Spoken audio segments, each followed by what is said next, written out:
NTV time, जनता की बात जनता के साथ। विश्व शांति के लिए बुद्ध की धरती से उठी धम्म की पुकार। अगर आप बौद्ध हैं तो जीवन में एक बार चीवर जरूर धारण करें। इसी उद्देश्य से वर्षों से निकल रही धम्म यात्रा इंदौर में बौद्ध समाज के उत्थान, संस्कार और विश्व शांति के संदेश को जन जन तक पहुंचाने के लिए एक बार फिर भारतीय बौद्ध महासभा इंदौर के तत्वाधान में 15 दिवसीय भव्य शामनीर शिविर एवं धम्म यात्रा का आयोजन किया जा रहा है। ये यात्रा 28 अप्रैल से 12 मई 2026 तक आयोजित होगी, जो बुद्ध पूर्णिमा के पावन अवसर पर जुड़ी हुई है। इस पूरे आयोजन के केंद्र में समाज को जागरूकता करने का वो उद्देश्य है जिसमें हर बौद्ध को अपने जीवन में कम से कम एक बार चीवर धारण कर धम्म को आत्मसात करने का संदेश दिया जा रहा है। ऐसे विचार को आगे बढ़ाते हुए धम्म यात्रा पिछले कई वर्षों से निरंतर निकाली जा रही है। इस पहल के प्रमुख नायक के रूप में संयोजक दीपक दादा मेश्राम और आयोजक भंती धम्म बोधि लगातार समाज को जोड़ने, प्रेरित करने और धम्म के मार्ग पर अग्रसर करने का कार्य कर रहे हैं। उनके मार्गदर्शन और प्रयासों से आयोजन हर वर्ष और अधिक व्यापक रूप लेता जा रहा है। यात्रा इंदौर से प्रारंभ होकर महू, सारनाथ, बोधगया, राजगीर, नालंदा, वैशाली, कुशीनगर, लुम्बिनी, कपिलवस्तु, श्रावस्ती, लखनऊ, सांची, उज्जैन जैसे पवित्र स्थलों से होकर गुजरेगी और पुनः इंदौर लौटेगी। कार्यक्रम में जिलाध्यक्ष सुरेश वावरे तथा मार्गदर्शक भदंत धम्मशील महाथेरो का भी महत्वपूर्ण योगदान रहा। वहीं विशेष सहयोग माननीय श्री रमेश जी मंदोला, विधायक क्षेत्र क्रमांक 2 इंदौर का प्राप्त हो रहा है। इंदौर में आयोजित धम्म कार्यक्रम में भिक्षु संघ एवं समाजजन बड़ी संख्या में उपस्थित रहे। इंदौर से आशीष जखेड़कर की इस यात्रा करेगा, कहाँ से शुरुआत होगी? ये यात्रा का रूट जो है ये महू से स्टार्ट होगा और सिमरोल होते हुए सांची से निकलेगी। कितने दिवसीय यात्रा है? 15 दिवसीय यात्रा है हमारी। तो ये कौन कौन से मार्ग से होती हुई निकलेगी? ये मेरे ख्याल सांची होते हुए बुद्ध गया से सारनाथ, नेपाल, काठमांडू ऐसे होते हुए बुद्ध गया, लखनऊ। और समाज को आप इस यात्रा के उद्देश्य से क्या उद्देश्य देना चाहेंगे इसको?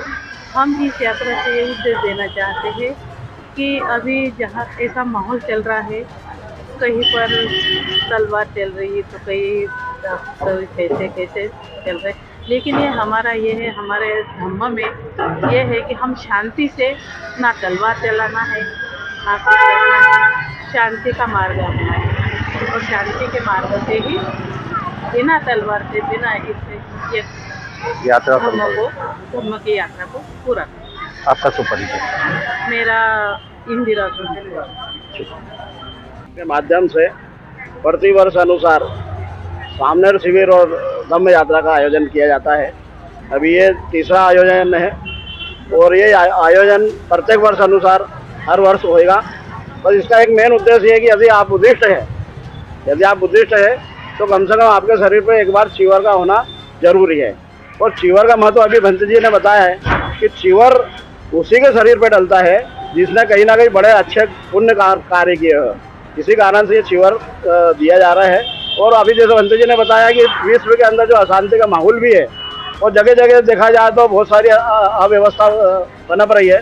जाति, धर्म, भेदभाव, ऊंच नीच जमाने भर का मामला चल रहा है। तो इसी को ध्यान में रखते हुए एक मानव के प्रति मानवता पैदा हो, उसको ध्यान में रखते ये यात्रा निकाली जा रही है परदेशीपुरा बुद्ध विहार से। अच्छा, अभी कितने सालों से निकल रही है? अभी ये इस यात्रा को 3 साल हो गए हैं और ये प्रत्येक वर्ष अनुसार निकलेगी। इसमें हमारे रमेश मंदोला जी का भी योगदान है, उनका भी हम धन्यवाद करते हैं इसके माध्यम से। आपका सुपरिचय? दीपक मेश्राम। बहन जी बताया कि यात्रा का उद्देश्य क्या है? हमारी यात्रा का उद्देश्य ये है कि दुनिया में अशांति ही अशांति है।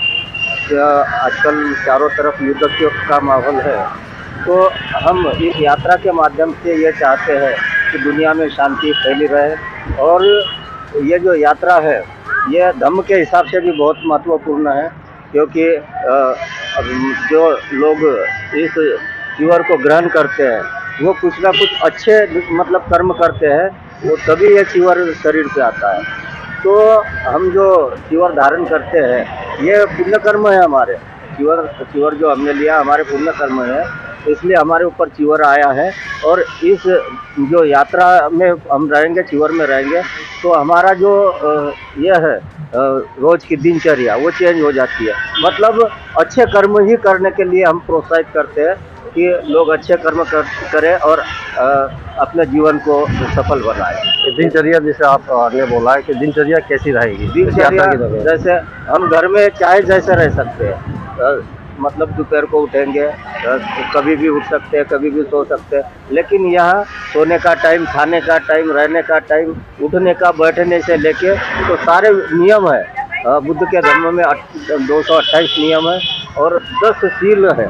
ये 10 शील पालन करेंगे तो साथ में, और भले ही 228 नियम है इनको नहीं पता है, लेकिन शील का पालन करेंगे मतलब अपने जीवन को, इस जीवन में एक शुद्ध आचरण उनका होगा और यही शुद्ध आचरण आगे आने वाले जीवन को सुखी बनाएंगे। आपका शुभ परिचय। मेरा नाम भंते धम्मबोधि, यहीं से इंदौर।